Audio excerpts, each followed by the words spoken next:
Hey, what's up, boys? Inspirable here. Today I want to talk about surrounding and try to give you guys like a few tips and tricks. And also I'm going to show you guys a custom map that I've actually practiced a lot throughout my WarCraft journey to try to be just better at a mechanic called surround. That is extremely important, I feel, to learn in WarCraft and know when to execute it and how it works. And I feel like just nobody has like ever really talked about it. And I feel like if you're like a beginner or something, it's not the easiest thing to figure out. So I just want to like wrap it up and show you guys like real quick what it is and try to give you guys like a bit of a tips, right? So basically quick, like surrounding is when you let's say this is my opponent unit, right?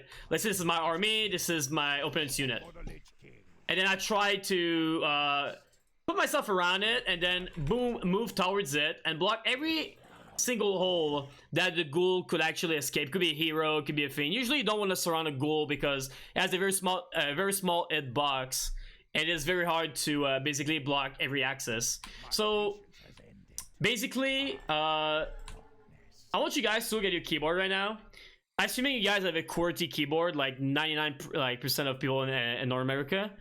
So I want you guys to look at the number 1 on your keyboard, like the number 1 next to your F keys, not the numpad. Basically 1, 2, 3 next to your F keys. So basically, you know, in WarCraft people use groups a lot for units. So let's just say that number 1 group is your Death Knight and your ghouls, which is what most people use, alright? And let's say you're trying to surround this unit right there. So what you do is you press 1 with your left hand. And then when you try to surround, basically the move command to be able to surround is M. And as you can see, M is extremely far away from number 1 on your keyboard, right? It's just literally across the keyboard, you know? So it makes it like pretty awkward for your hands to press on number 1 and try to press M with like your thumb or like your index or anything. So what I recommend doing is it's a trick that someone gave me like 10 years ago. And that has been like, honestly, that made my surrounding skills like a million times better. And I'm not saying you necessarily have to change the M comment to what I'm going to tell you. But I just want to say that personally, it is something that has helped me a lot. And I've gave the tips to a lot of people. And most people have tried it. Have actually told me that it works really good for them. You know, obviously default hotkeys, a lot of people use them. Like Happy was like one of the best players in the world, use default hotkeys, and he has the best micro in the world, right? So do you really need that? I know Grubby uses default hotkeys as well, and he's very good at surrounding. So I'm not saying you have to do it, but I think it is definitely something that could help you just become better at that mechanic. So like I was saying, like the move command basically is M, right? So what I recommend you to do is change your M key to Q. So what that does is Q is literally the closest key to your number 1 key on your keyboard, right? So let's say you're like trying to like chase something or a hero, you're trying to get a surround, right? So instead of like pressing 1 and having to press M, which is like across the keyboard, all you have to do is you press 1 and the transition between your finger from 1 to Q is instant because it's literally close to it, right? So it makes it like you basically save like maybe 0.1 second, right, doing that. And I feel like WarCraft, you know, it's not the fastest game, it's not like StarCraft, but you definitely need to react fast in some scenarios. So by changing that M key to Q, basically it makes it like a lot easier to make that transition.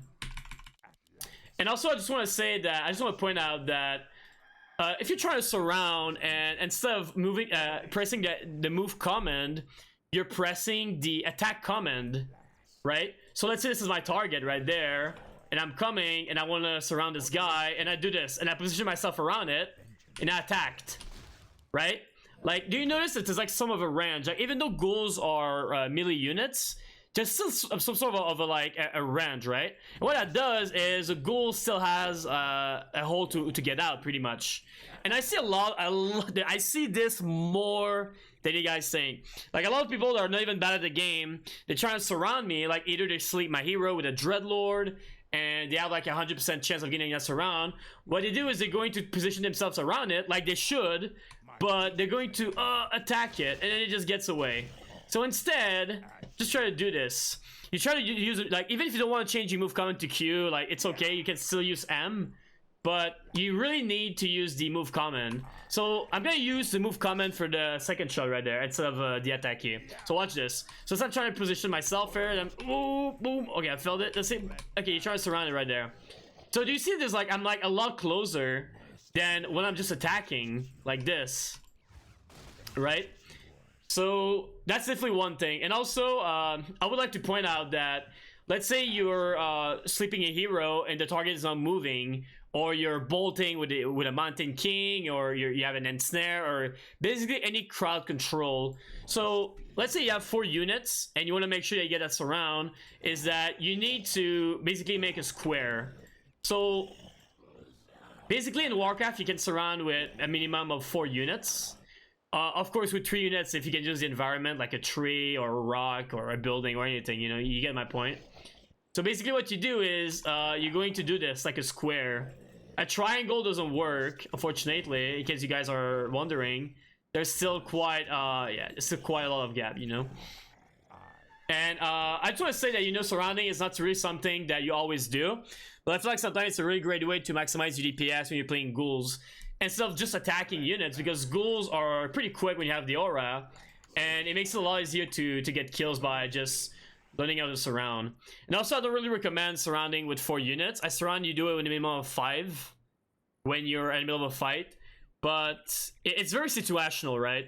And also like you also want to look at your environment, like, oh, it says a tree right there, and usually when you're trying to surround you want to block the, how to explain it? You want to block like the artists, like the further away like position on the ghoul. So let's say my ghoul is there and I'm trying to chase it and I'm blocking it. What I'm gonna do is I'm gonna try to block the front of the ghoul to get that surround, right? So I'm gonna try to take the ghoul and block the front. So what that does is the ghoul's gonna get blocked and the ghoul's gonna try to walk around it, and then you can try to come around and close the other gaps, which obviously is not very easy, but that's pretty much how you do it. So I'll try to show you guys a bit more what I'm talking about here, because it's not very that clear. Alright, so for the second step, I would like to show you guys a nice map that I found on epicwar.com, which is basically a website where you can find a bunch of custom maps, right? Just like play like anything like Line Tower Wars or anything. So it's called Micro Surround, you know? Pretty much self-explanatory here. So let's hop into that, and I'll show you guys what this is. Honestly, I feel like this like it's better than like changing your key to Q. I feel like this is ultimately like how you get good at surrounding. So basically, I'm just gonna play a quick game right there. So this is a custom game with 10 rounds, and basically it is very difficult. So what that does is they give you, we're gonna do random movement here. So basically what that does is you spawn with a hero on some units, and a hero is going to spawn right there, and now I have a Demon Hunter 4 entrances. So this is very difficult. And now you see the Demon Hunter coming. It doesn't have like much of a random movement, and obviously it doesn't replicate like a human like movement or anything. But I feel like this is a great way to like try to surround. And obviously with 4 units, it's very hard right now. And, oh, and you know, I just blocked it right there. There you go. And then I kill this Demon Hunter, and basically there's 10 rounds out of them. The rounds don't get much more difficult than that. They all have like different mechanics to it a little bit, but I feel like they really represent like an army that you get in most of your games. And it is like honestly the best practice that you can probably find for learning how to surround here. So here you have a Mountain King and 4 foodies, right? So 5 units now. And I have a bolt as well, so it should be a bit more easier. But I'm just trying to get it without bolting actually. Let's see. Okay, there you go. Like obviously like it looks easy, and it is like kind of easy for me because I'm kind of used to it. And also like this Demon Hunter is not representing like a normal player movement. Is a little bit you know, but it's still like a good practice, I feel. And trust me, like if you play this mini game for let's say like maybe like 10 minutes or maybe a few games before you go into ladder, like I promise you that your surrounding skills will be a lot better, and you will learn a mechanic on how surrounding works basically by just practicing this. Let's try with ghouls here. It's gonna be a little bit difficult here because I don't have a Death Knight. You know, I kind of failed it right there. That was really bad by me. So I'm gonna post a link to this custom map into the description down below on my YouTube channel on this video. So this is pretty much it for the surrounding tips and tricks, guys. I'm pretty sorry for stuttering and speaking fast. You know, I just can't help it, right? And I think I'll try to speak a bit more slowly for the next tutorial. But I actually hope you guys enjoy this. This is literally my first tutorial that I'm making on my YouTube channel. I'm so excited to be starting this series with you guys. I've been wanting to do this for a while. I know I've talked about a lot about it on my stream, so this might seem like recycled content for you if you're a guy who watches me a lot. So if you like the video, please give it a thumbs up. If you don't like the video, man, comment down, it's alright. But please let me know what you want me to do next. Let me know if there's anything you want me to maybe get better at my explanation, and maybe some editing or something for the next upcoming videos. This is my first video, so I'm still learning. So I hope you guys enjoyed it. Much love. You guys have a good day, and stay awesome, alright? Peace out, guys.